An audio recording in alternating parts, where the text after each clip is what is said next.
ferme Onésime Pouliot à l'île d'Orléans.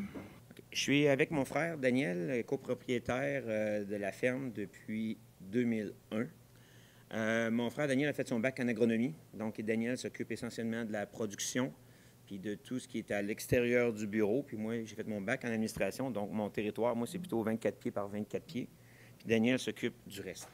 Donc, j'ai fait mon bac en administration à l'Université Laval. J'avais complété 3 options. J'avais fait marketing, gestion des stocks et des opérations, puis la gestion des ressources humaines. On a participé à différents concours. On était dans les finalistes ou le gagnant des différents concours. On avait participé également à l'Ordre national du mérite agricole.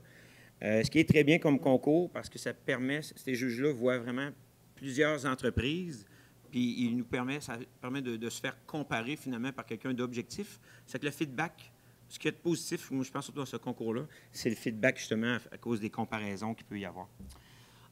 Cette année, nous avons été, c'est la revue Profit 500 ou la revue McLean en anglais. Ils font le recensement des entreprises à plus forte croissance.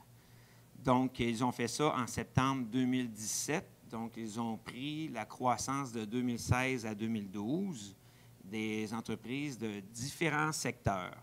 Donc, il y avait au moins une entreprise de fraises. Il y avait des entreprises en construction, des pharmaceutiques. Il y avait des compagnies dans le logiciel, n'importe quoi. Confondus, puis on était parmi les 500. Il y a un chocolat favori que les gens connaissent souvent, là. Puis on était parmi, donc, on a eu une croissance dans les 5 dernières années de 123 %. Bien, ça amène des défis aussi, puis des défis dans les ressources humaines. Nous, à l'été prochain, on va être, c'est pas écrit là, mais on va être 240 personnes. Donc, essentiellement des Mexicains, mais il y a aussi du monde de bureau. On a un département de recherche. Ça amène des défis. Je vous dirais quand ça arrive, parce que ça augmente rapidement. Ces défis-là, qu'on ait 5 employés ou 200, c'est les mêmes. C'est juste que peut-être qu'à 200, ça revient peut-être plus vite, les situations. On a commencé en 2003 avec 5 premiers travailleurs mexicains. L'année prochaine, ils vont être 209. Un des facteurs tournants, je pense, c'est qu'en 2008, qui a aidé à notre croissance, au tout début, ça a été la production de fraises d'automne, parce qu'on est arrivé au tout début de la fraise d'automne. Donc, on a surfé sur cette vague-là. Mais depuis 2010, il y a des fraises d'automne à côté partout au Québec. Il faut que ça sorte de la province à cette heure. On est à maturité. Notre prochaine croissance, ça va se faire dans les framboises. Les framboises vont être faites dorénavant dans des pots. On peut prendre le plan comme une jardinière puis le sortir de ce qui ressemble à une serre présentement à l'écran. Puis, je vous dirais que depuis 2008-2009, on se pratiquait, mais qu'on a trouvé la formule pour que ça devienne commercial seulement en 2015. Puis là, on a commencé à agrandir. Les voisins ont demandé à avoir des plants parce qu'ils vont devenir eux aussi des producteurs de framboises en hors-sol, sous tunnel, à partir de l'année prochaine. Je vous dirais que c'est un peu l'histoire qui se répète, un peu comme les fraises d'automne. Ça avait commencé comme ça. Il y en a un qui l'avait trouvé, il y en a d'autres qui l'ont copié. Ils sont tous mis à grandir, ils se sont fait recopier, puis ça s'est rempli le marché. Les framboises, je pense que c'est ça qui s'en vient aussi. En 2009, un facteur déterminant qui est arrivé chez nous, c'est on a embauché, bien ça s'est décidé en 2009, mais on l'a embauché en 2010. On a participé à une chaire de l'Université Laval pour l'optimisation de l'irrigation avec un professeur qui s'appelle Jean Caron. Puis on commençait à être pas mal occupé, moi et mon frère, je vous dirais que tout ce qui se passait. Fait que ce monsieur Jean Caron-là me dit, puis je vous dirais que souvent quand on recrute une personne clé, ça peut se faire peut-être comme ça. J'ai dit à M. Jean Caron, j'ai dit, si jamais que mon frère, il faut qu'il vous aide dans les projets de recherche quand vous venez chez nous, il est déjà débordé avec nos projets de recherche qui s'occupent, plus la production. Il va falloir que j'aide l'aider dans la production parce que je dis, il n'y arrivera plus. Il dit, à moins que toi, tu restes dans le bureau et qu'on amène quelqu'un à ton frère. C'est là qu'on a embauché notre première personne responsable de la recherche, une fille avec maîtrise de l'Université Laval, qui est encore avec nous autres aujourd'hui. En 2009, un autre facteur déterminant, parce que c'est ce qui a fait qu'on a arrêté de produire des framboises en plein champ de manière conventionnelle. C'est un petit logiciel qui s'appelle Farmit. C'est un logiciel que ça aide pour faire nos calculs de coûts de production, parce que c'est un logiciel essentiellement pour la gestion de la main-d'œuvre, que je dirais.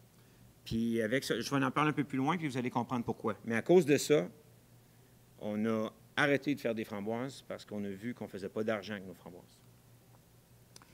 Donc, le partenariat. Depuis 2012, étant donné qu'on a besoin quand même de plusieurs travailleurs mexicains, ce que je fais, je vais recruter les Mexicains moi-même au Mexique.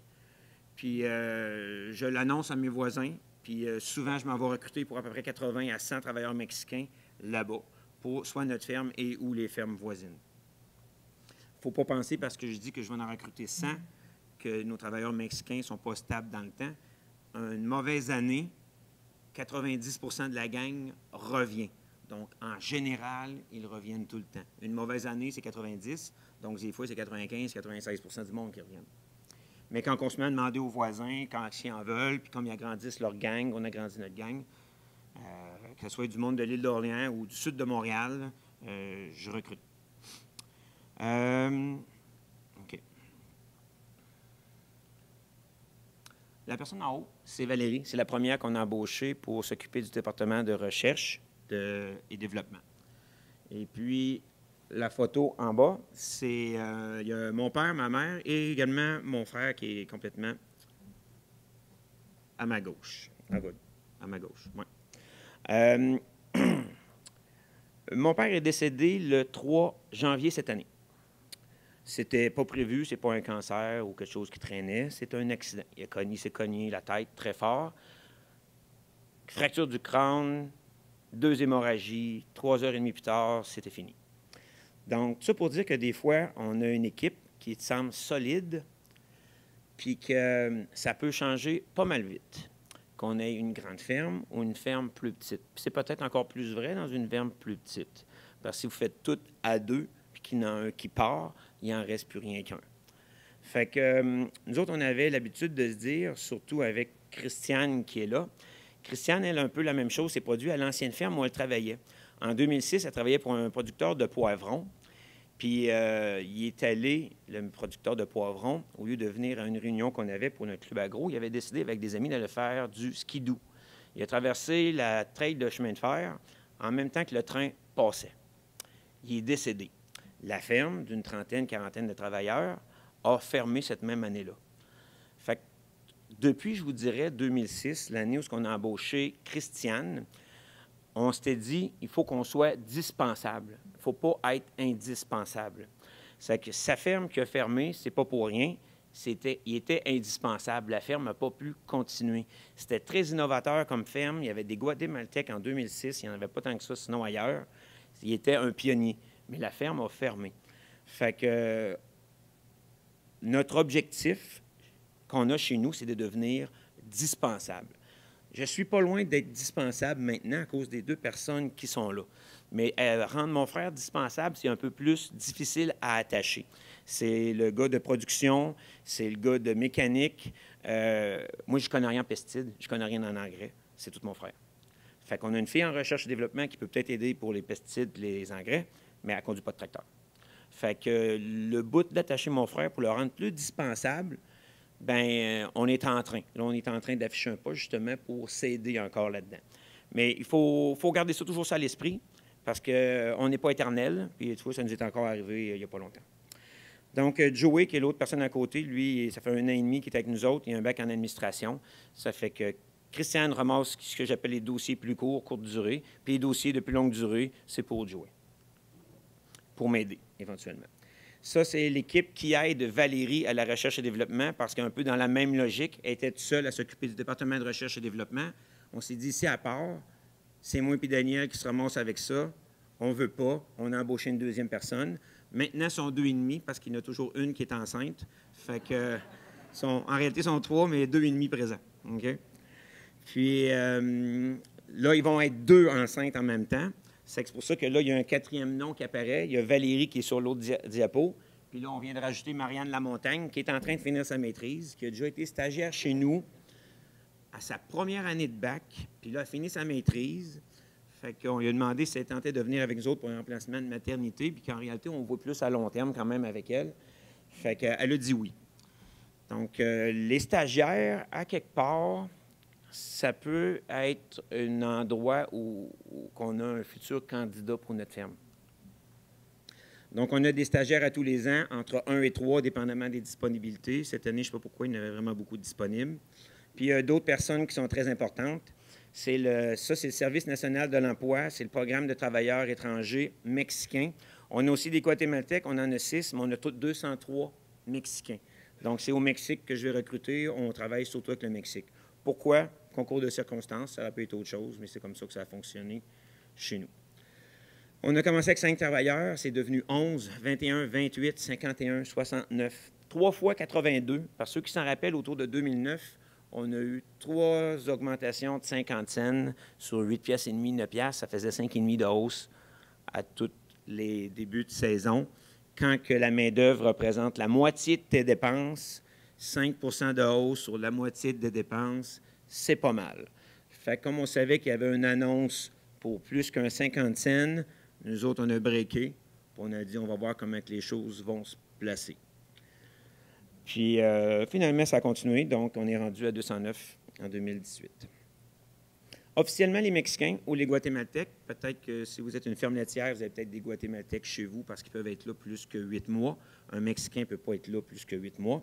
Le 15 décembre, il doit avoir quitté le Canada. Mais donc, nous autres, ce n'est pas tellement grave parce qu'on est là, on est plus saisonniers.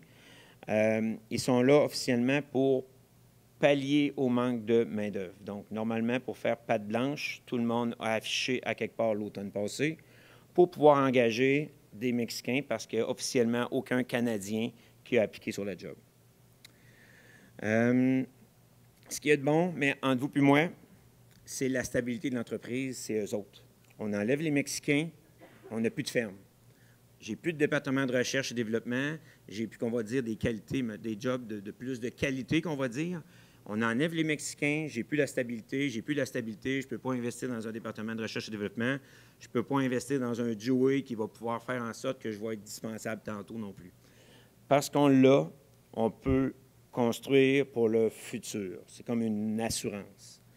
Puis ces gars-là, quand ils reviennent, bien, ils prennent les choses à cœur parce qu'ils veulent revenir l'année prochaine. C'est qu'ils ne veulent pas perdre le job. C'est pour ça qu'il y en a 95 du monde qui reviennent, parce qu'ils s'organisent pour qu'on soit content d'eux autres, parce qu'ils veulent leur revenir l'année prochaine. Puis eux autres, à 50 heures, ils vont se plaindre qu'ils n'ont pas assez d'heures. C'est qu'ils en veulent 60, 65, puis des fois, bien, on vise 65, mais des fois, il fait 30 degrés Celsius, c'est que ça rougit plus vite qu'on pense dans le champ de fraises. Des fois, ils en font 72, 73 des heures. Mais il n'y a personne qui se plaint parce qu'ils savent que ça passe, puis qu'à un moment donné, ils vont tomber à 65 heures.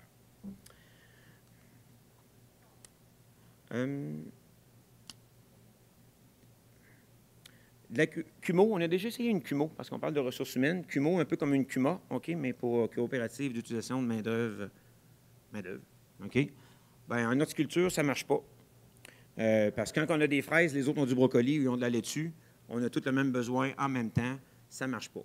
Peut-être qu'une CUMO pour embaucher quelqu'un pour travailler dans un garage, si j'ai besoin de 12 heures, puis toi 20 heures, il y a peut-être moyen de faire un temps plein avec ça quand la machine peut attendre. Mais quand c'est le temps de récolter, ça ne peut pas attendre. Ou faire de la tenue de livre dans une CUMO, peut-être que ça pourrait être envisageable. Mais pour le champ, chez nous, c'est impensable. En chiffres, chez nous, tout le monde dit tout le temps que la main-d'œuvre, c'est important, mais en chiffres, ça l'est aussi, parce que c'est plus que 50 %. L'année passée, c'était à 50 %. Puis avec le 75 cents de plus qui s'en vient au printemps, ça va probablement être plutôt dans le coin de 56-57 % de nos dépenses l'année prochaine, la main-d'œuvre. Pensez-y, là, ça c'est 75 cents, mais on vient d'avoir 50 cents. Quand on a eu 50 cents, avant d'avoir 50 cents, on était à 10,75. Donc là, ça fait 1,25 sur 10,75. Ça fait 11,5 % de hausse sur la moitié de vos dépenses. Ça fait que, donc, l'ensemble de vos dépenses, ça vient de faire quasiment 6 %. Je vois que le monde sont habitués avec les chiffres, hein, ça fait ça de même. Là. Mais donc, si en agriculture, on fait à peu près 6, il vient de revoler là dans les 2 dernières années. Fait que dans le domaine du petit fruit, là, ça va s'emmener rock'n'roll. D'après moi, dans 2-3 ans, on va voir tomber plusieurs joueurs, si toutes choses restent égales par ailleurs. La motivation. La motivation, bien, dépendamment du type d'employé, elle peut être soutenue par différents facteurs. Les Mexicains, c'est pas compliqué, il faut que je leur donne des heures. 50 heures, ils ne sont pas contents. Ça va être un creux de production dans leur été. Ils vont dire Guy, il faut que tu sois encore de même l'année prochaine, parce que c'est encore de même, dis-moi, lui, il va te mettre trouver une autre place. OK? Fait que eux autres, je leur donne des heures, ils vont être contents, ils vont venir. C'est que pour eux autres, ça marche. D'un bureau, pas besoin de leur dire 75 heures pour les garder contents. Je pense que je ne les garderai pas à 75 heures. Fait que, par contre, quelque chose qui ne coûte pas cher, c'est d'avoir un horaire flexible. Si Christiane veut aller esthéticienne le vendredi après-midi, la job est faite, vas-y, ça ne me dérange pas. Pas besoin d'être strict de 8 à 5 ou de 8 à 4. Ça ne coûte rien. Fait que si c'est ça que ça prend pour être content, vas-y. Ensuite, si on vient aux Mexicains, l'équité entre les travailleurs, c'est important. Si vous avez plus que quelques travailleurs, là, à un moment donné, c'est peut-être important que sur la ferme, que ce soit toujours le même porte-parole qui réponde aux demandes des travailleurs.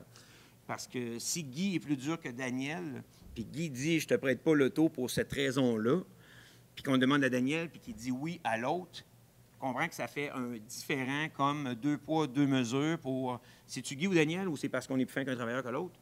Que ça soit égal sur toute la ligne, pour être juste comme avec tous les enfants, comme dirait mon grand-père, tu ne demandes rien qu'à un, puis c'est plus facile de garder de l'équité entre les travailleurs.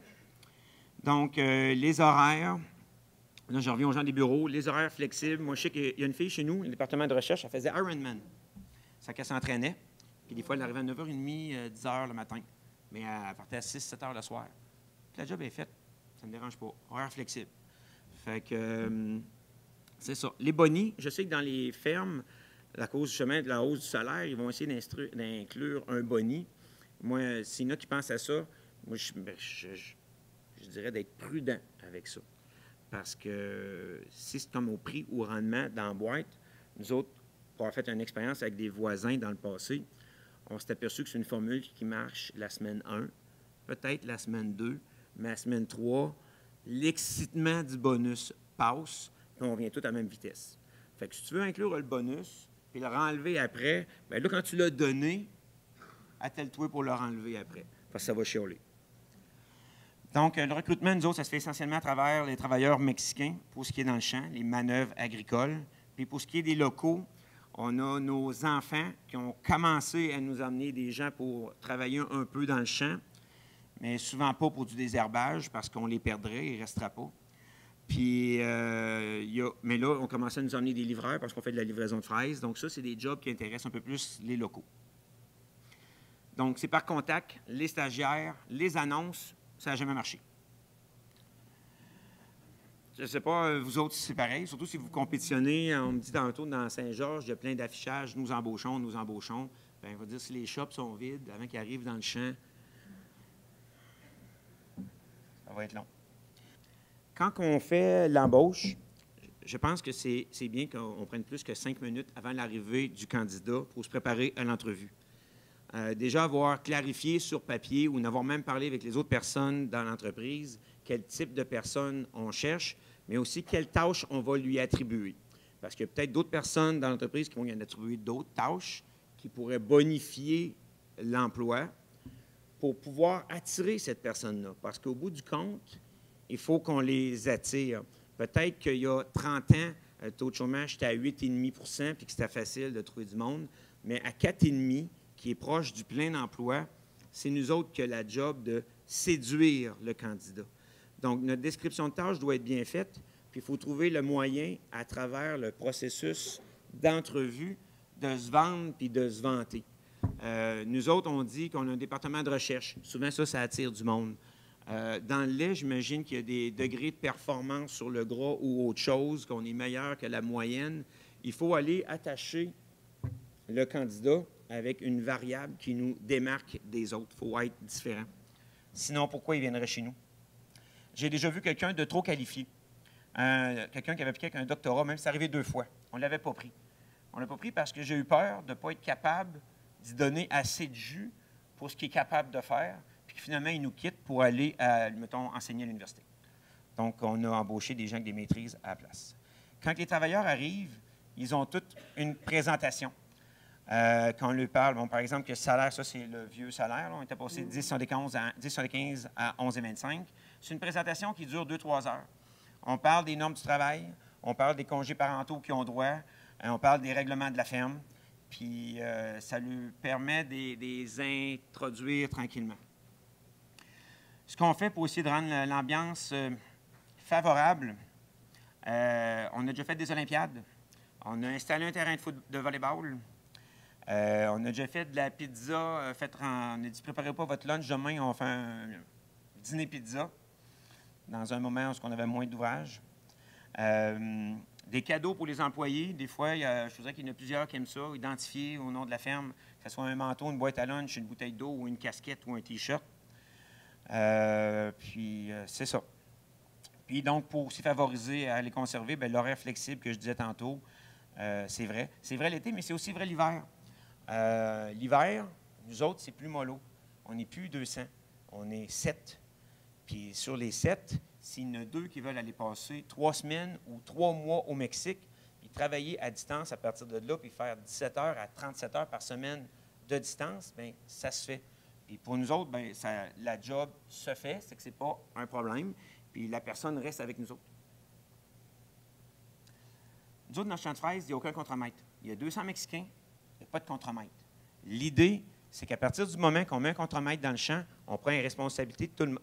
Les responsabilités, puis au lieu de les mettre sur les 200 épaules, on les met sur les épaules de 1. Fait que nous autres, notre discours contient, puis je ne dis pas que c'est facile, là, parce qu'à tous les ans, il y a des nouveaux, puis même avec les anciens, il faut continuer de le répéter, c'est qu'on leur dit que vous êtes tous des pères de famille, ou 90 d'entre vous autres, vous êtes tous mariés, vous êtes tous capables d'être responsables et de prendre des décisions. Fait que quand vous arrivez dans le champ, on s'attend que vous le soyez aussi. Puis que toutes les décisions ne répondent pas sur les épaules d'un gars qui va s'appeler Benito, par exemple. Donc, nous autres, les anciens, puis à travers la présentation que j'ai dit qu'on faisait, on dit aux anciens et aux nouveaux, que tu sois un nouveau, même plus âgé qu'un ancien, parce que là, on s'entend que j'ai des gars qui ont 27 ans, mais ça fait peut-être 5 ans qui sont chez nous, puis j'ai un gars qui va arriver à avoir 34 ans, puis ça va être sa première année. Donc, un plus jeune pourrait coacher un plus vieux. Mais ce bout-là, il est plus facile dans la culture mexicaine, là, mais ça se fait. Fait que moi, si j'arrive dans le champ, puis que je vois que le premier travailleur, un nouveau, ne désherbe pas correctement, c'est-à-dire qu'au lieu de déraciner, il fait que les couper. Tu sais, dans 10 jours, ça va être recommencé, ça. Là. Fait que, en premier, je vais aller voir l'ancien. Puis je vais lui dire, ça fait 2 heures que je travaille avec toi, à côté de toi. Il va dire oui, puis tu n'as pas encore dit comment arracher mauvaise herbe. Je le dis assez fort, normalement, pour qu'il y ait 32 autres qui le comprennent, sans crier jamais, mais pour qu'ils comprennent que c'est ça la philosophie, puis que tu avais, toi, en tant qu'ancien, à le coacher le nouveau. Puis là, le nouveau, là, il comprend que l'ancien aurait dû y dire. Puis là, après ça, on va voir le nouveau, puis j'ai dit, tu aurais dû le demander si tu ne savais pas comment le faire. C'est que si tu l'avais demandé, ou si lui avait pris l'initiative de te le dire, moi, je suis arrivé dans le champ, j'aurais dit, tu travailles super bien. Mais là, aujourd'hui, je vois que tu coupes les mauvaises herbes, tu ne les arraches pas. Fait que tu as un bénéfice d'écouter l'ancien, même s'il est plus jeune que toi. Moi, je reste avec une bonne impression que tu travailles bien. Fait que ça, c'est pas tous les travailleurs qui le font naturellement, puis ça n'arrête jamais. C'est pas parce qu'on le dit un jour, on veut que vous soyez autonome, que ça se règle. C'est pas vrai. C'est pas vrai. Puis il y en a, ça fait 8 ans qu'ils sont encore là, puis il faut encore le dire. Il faut que tu coaches les nouveaux. Fait que, on donne de la formation aussi. Puis ça, la formation, ça peut se faire l'hiver, ça peut se faire l'été, dépendamment de quel genre de personnel vous avez. Puis, j'ai quelque chose là-dessus, justement.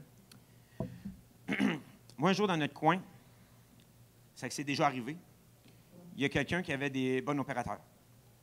Puis, il y a eu une nouvelle conjointe, puis il était plus chiffre que lui ne pouvait l'être. OK? Puis, elle dit, tu sais, garder, lui, ton bon opérateur tout l'hiver, là, pour y faire l'entretien de la machinerie, parce qu'il n'est pas tellement bon, là. Tu sais, que tu le payes peut-être pas comme au garage, là, mais ça coûterait moins cher au garage parce qu'ils sont plus efficaces, puis tu ne payeras pas son salaire tout l'hiver. C'est qu'économiquement, tu serais bien mieux d'envoyer ton entretien au garage. Il l'a fait. Sauf son bon opérateur qu'il avait depuis 7 ans, lui, il était un bon travaillant. Il n'aimait pas ça rien faire. C'est qu'au printemps, il était rendu où? Il était rendu ailleurs. Il n'avait plus son bon opérateur. Fait que même s'il payait un peu plus cher que le nouveau qui a probablement embauché maintenant, le nouveau, il ne sait pas son où les champs, il faut tout recommencer. Ça coûte cher. Je ne sais pas comment que l'épargne, l'économie pouvait être sur l'entretien de la machinerie, là, mais perdre son bon opérateur, je suis sûr que c'en est mordu les doigts au printemps. Puis des fois, ça a l'air pas croyable comme ça, là, mais c'est arrivé pas loin de chez nous. Donc, des idées de formation l'hiver pour entretenir nos bons opérateurs ou autres, ça peut être, peut-être pas de la comptabilité, mais des cours de RCR. Si vous avez un travailleur mexicain, tu as bien donné un cours d'espagnol pendant l'hiver. des cours sur les pesticides, un cours chariot élévateur ou je ne sais pas quelle autre chose qu'on peut donner, mais c'est quelque chose qui peut être ajouté dans ces tâches hivernales pour pouvoir l'occuper, si jamais vous avez plus de temps l'hiver que l'été. De la formation, on en fait nous autres aussi. On va à différentes conférences, que ce soit aux États-Unis ou bien ailleurs, mais ce n'est pas grave. L'important, c'est de se tenir toujours informé. Puis les personnes ressources clés aiment ça aussi, souvent. Ce qu'on a fait aussi, c'est à mode là, de ce temps-ci, on l'a vu à l'UPA puis à différents organismes, de créer un plan stratégique. Dans le bureau, on n'est pas tant que ça. Là. Tantôt, j'ai dit 200 employés, là, mais dans le bureau, là, on est 3 sur l'étage du bas, puis 3 en haut, c'est qu'on est 6, 7. Mettons qu'on compte mon frère, là, qui n'est pas souvent là, ça fait 7. On a fait le plan stratégique, puis il y a des personnes sur l'étage du bas qui ont dit « Je suis content d'avoir fait après », parce que je ne savais pas ce qu'en haut ils faisaient vraiment. Je sais qu'ils font de la recherche, mais pourquoi ils font ça? Fait que le plan stratégique, c'est pas juste un bout de papier. Si on le fait comme il faut, si quelqu'un starte le brouillon, puis qu'il passe après ça au deuxième, qui lui va le passer au troisième en rajoutant ses idées, à un moment donné, on fait un bout de papier qui commence à avoir de l'allure, puis qui est le fruit de la gang du bureau, qui sont souvent tes personnes clés. En tout cas, dans notre cas, nous autres, c'est mes personnes clés. Donc, ça nous a permis aussi, à travers de ça, de se fixer un objectif. Comme à ce temps, on vend des fraises aux États-Unis, puis on veut le doubler. Fait qu'il y a du monde qui était content de savoir qu'on voulait doubler nos ventes de fraises aux États-Unis. Fait que quand c'est bien fait, ça peut être un outil pour améliorer le sentiment d'appartenance envers l'entreprise. Puis même entre deux frères, des fois, là, ça permet de réaligner. Peut-être qu'on vise pas mal la même place, mais peut-être pas exactement la même place. Mais là, avec ça, tu dis, ah ouais, c'est toi, tu le pensais de même. Puis là, tu te remets en question, puis tu le réécris comme on le pense, nous autres. Accident de travail, on sensibilise notre monde. On n'avait jamais eu d'accident aller jusqu'à 2016. On en a eu un l'année passée. Mais ça fait partie des ressources humaines. Puis, on n'est pas des docteurs. S'il y a quelqu'un qui se blesse, c'est pas si grave que ça. Tu vas consulter, puis tu as l'obligation d'aller consulter, puis tu fais tout ce que tu peux faire pour régler la situation rapidement. La mutuelle peut souvent être un très bon coach là-dedans quand vous êtes membre d'une mutuelle. L'outil de gestion que je parlais tantôt, là, c'est Farmit. On a commencé à développer ça. L'idée, ça part de chez nous. On a trouvé un gars d'informatique qui a dit « Oui, on pourrait faire ça ». Puis, il a évolué dans le temps. Puis, aujourd'hui, il a fait une compagnie. Il a vendu sa compagnie. Puis, ouais, c'est un beau petit logiciel. En tout cas, pour l'horticulture. Mais ça peut être utilisé dans le laitier. Ça peut être utilisé n'importe où. C'est comme un gros squelette vide. On fait ce qu'on veut avec ça. Il y a une application sur votre téléphone, ça s'appelle Farmit, là, pour ceux qui vont écrire. Comment ça marche en gros? On marque notre numéro d'employé. On dit qu'on a commencé à 6 heures, qu'on a fini à 6 heures, qu'on a mangé une demi-heure, qu'on a pris 2 breaks, ça fait 11h30. Ça fait que là, tu fais enregistrer. Quand tu t'enregistres, la page tourne. Ça dit, t'étais-tu dans les fraises d'été, dans les fraises d'automne, dans les framboises, dans les patates sucrées, au bureau ou autre? Idéalement, pas trop de haute, parce que si vous voulez analyser ça à la fin de l'année, vous allez voir, c'est long. Fait que... Donc, j'étais dans les fraises. Clique sur fraises. Tu étais où? Le champ 1, le champ 17 ou le champ 14? Tu plantais-tu, tu irriguais ou tu récoltais? Tu irriguais, tu installais de l'irrigation ou tu étais en train d'irriguer? Mais ça, vous n'êtes pas obligé de faire tout ça si gros que ça. Mais le squelette, imaginez, c'est comme un arbre généalogique. C'est sans fin. OK? Il peut y avoir plusieurs étages. On aurait pu arrêter à fraises, à patates et à framboises, puis ça aurait été déjà ça. Comme première année, je pense que c'est un bon move. Tu sais déjà combien de temps que tu passes dans les fraises versus les patates. Puis après ça, tes fraises, mais tu leur divises en récolte, plantation, puis ainsi de suite. Puis après ça, l'irrigation, tu peux leur subdiviser, puis encore comme ça. Puis l'irrigation, il va même écrire, j'ai travaillé avec la pompe numéro 2 pendant 3 heures de temps. C'est que si tu veux, tu sais combien d'heures tes pompes ont travaillé à la fin de l'année. Donc ça, c'est ce qu'on appelle l'horodateur. Mais il y a un deuxième volet qui va avec ça, pour ceux qui feraient du maraîchage. Nos travailleurs, nous autres, ils ont une carte, un peu comme des cartes pour rentrer dans des bâtisses, des fois, là, une espèce de petite carte de plastique, puis il y a une puce là-dedans. Fait que les gens au trailer, eux autres, ils ont un téléphone comme un scanner. Fait que quand le cueilleur arrive, il fait bip, bip, parce qu'il y a 2 boîtes. À la fin de la journée, je sais que Binto a fait 37 boîtes, il a fait 3,22 boîtes à l'heure. Puis à la fin de la journée, je sais que ce champ-là en a fait 1026 boîtes, puis je sais qu'à la fin de l'année, il m'en a fait 10 000, puis qu'il m'a donné un rendement de 16 000 livres à l'auque, mettons.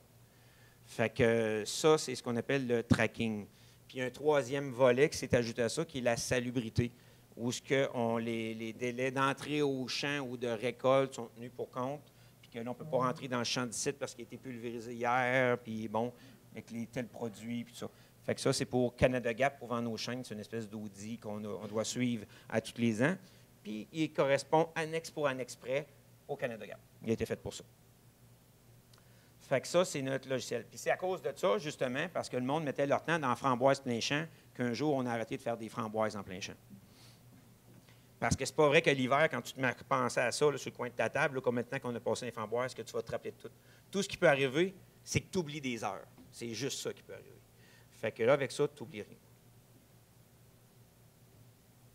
Donc, la charge de travail, nous autres, des travailleurs, elle est faite essentiellement grâce à cet outil-là, parce qu'on sait que le 3 mai, on travaille, mettons, 700 heures, plus ou moins, que la Saint-Jean-Baptiste, on travaille dans le coin de 2000 heures par jour, mettons. Fait que si j'ai 2000 heures par jour, c'est que j'ai besoin, mettons, de 200 personnes.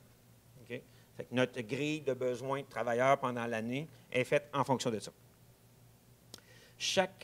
Tous nos travailleurs sont logés, ils ont Internet.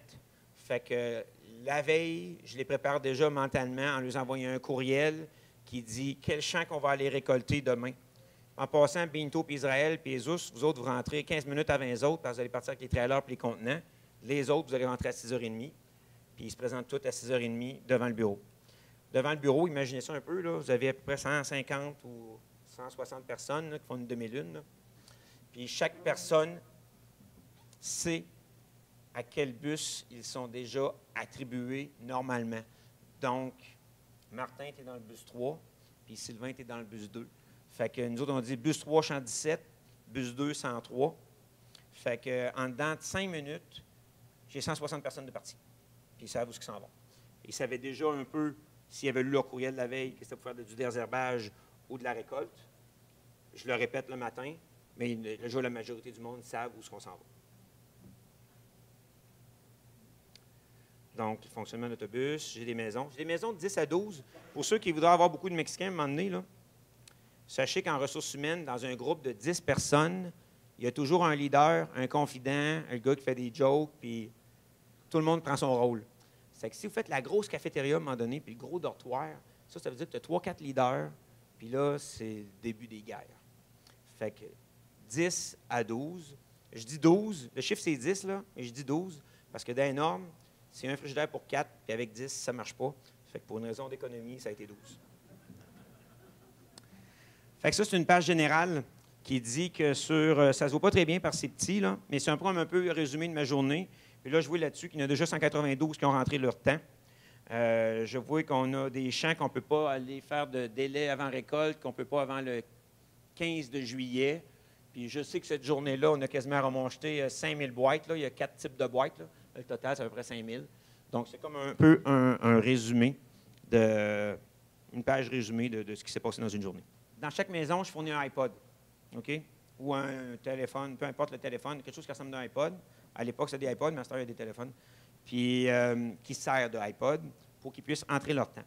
Mais une grande majorité de Mexicains, de travailleurs, ont leur propre cellulaire. Puis souvent, pour ne pas attendre après le iPod, pourtant, ils ont des heures avant pour faire ça, là, ils viennent au bureau puis ils demandent à Christiane, peux-tu mettre l'application sur mon téléphone? Fait qu'ils rentrent leur temps là-dessus. C'est-tu pour ça la question? OK. Donc, on fournit l'iPod, mais il y en a un paquet qui ont déjà leur téléphone avec l'application dessus. Un succès d'une bonne entente, là, c'est tenter d'améliorer le sentiment d'appartenance.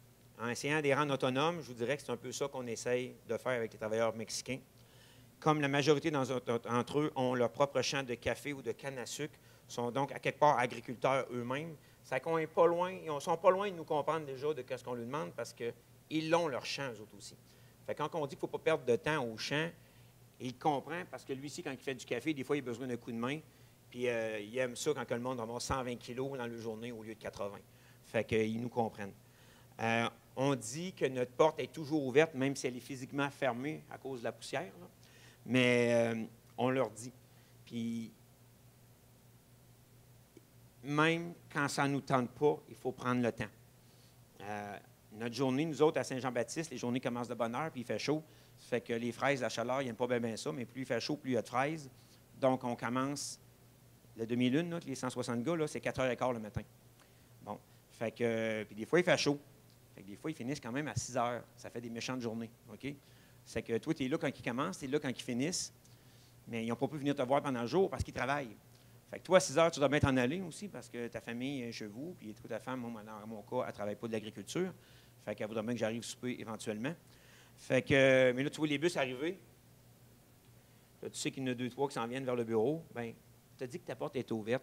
Attends. Ils ont travaillé pour toi toute la journée. Là, ils ont de quoi te demander. Attends. Fait que c'est un peu ça. Pas juste quand ça nous tente, c'est quand il faut que ça les adonne aussi. Un seul porte-parole, ça, je n'ai déjà parlé. Puis, comme indicateur, comme de quoi qu'on répond rapidement à leurs questions. Là, parce qu'imaginez, là, on met 10 personnes par maison. Un duplex, ça fait 20 personnes, parce que nous autres, on divise. Un duplex, pour nous autres, ce n'est pas une maison, c'est deux. C'est 2 groupes de 10 ou 12.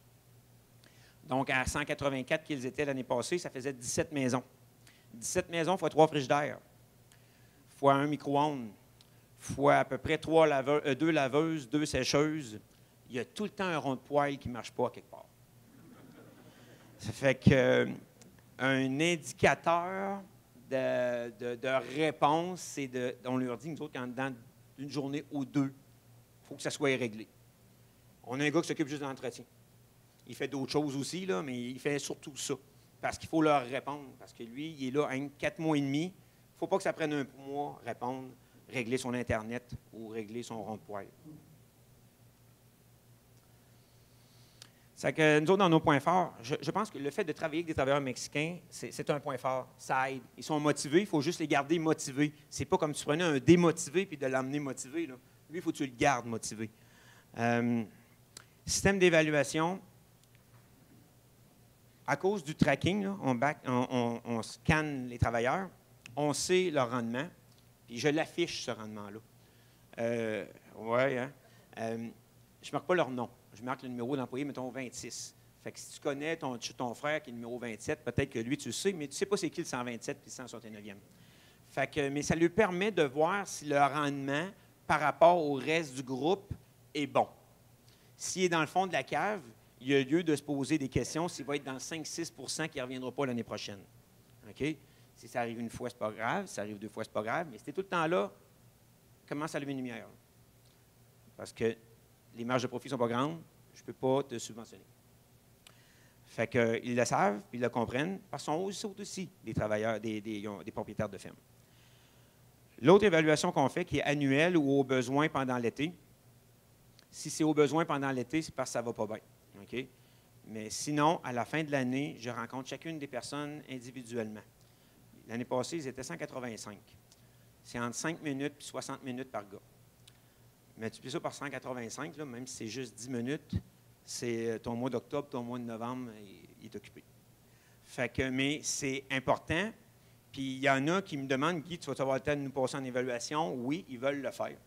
Ils veulent. Puis c'est un lieu, un moment privilégié où ce que là, même si la porte est soi-disant ouverte tout l'été, où ce que là, ils vont dire des petites bébites qu'ils ont vécues pendant l'été. Puis que là, tu vas pouvoir peut-être t'améliorer l'année prochaine.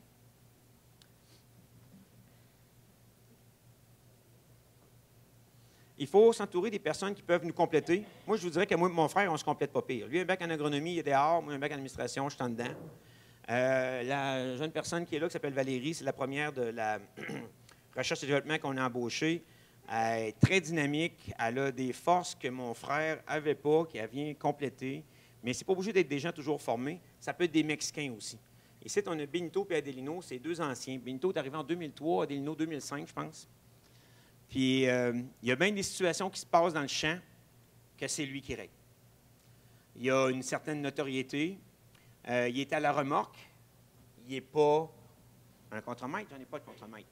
Sauf qu'entre vous et moi, on cible ceux qui sont le plus leaders pour mettre à cette place-là, qui ont quand même un certain charisme pour influencer le reste du groupe. Il faut être stratégique dans les gens qu'on choisit pour mettre à cette place-là.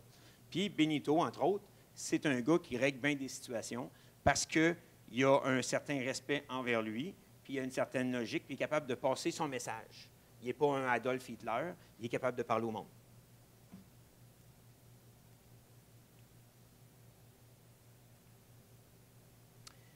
Les rappels et les congédiements, bien, le rappel, c'est toujours facile. C'est parce que ça va bien, tu dis, tu reviens l'année prochaine. Tu as des rappels des fois avec conditions, parce que justement, dans les évaluations, 5 minutes, OK. Des fois, des rappels avec conditions, parce que ton rendement est peut-être trop faible, ou peut-être que le rendement n'est pas seulement le seul facteur. Pendant l'évaluation, nous autres, tu as ton rendement qui est la moitié de l'évaluation, puis l'autre, c'est ton comportement avec les autres au champ. Ta collaboration aussi avec les autres. Puis ça se sait quand ça va mal. Il n'y a jamais personne qui vient nous dire « ça va très bien travailler avec Benito ». Ça n'arrive pas. Mais dire « ça va mal avec Adelino », ça, il pourra venir me le dire. C'est que ça, s'il y en a un qui vient, c'est une chose. S'il y en a 12 qui viennent, bien là, il se passe quelque chose avec Adelino, peut-être. Fait que, donc, il y en a qui ont des rappels avec conditions. Congédiement, tu as le facile, celui qui à force de parler avec, il dit qu'il va s'en aller. Ça arrive. Il y en a qu'on s'est entendu. Il y en a un l'année passée, ça faisait 2 ans ou 3 ans, qui était avec nous autres. 2 ans.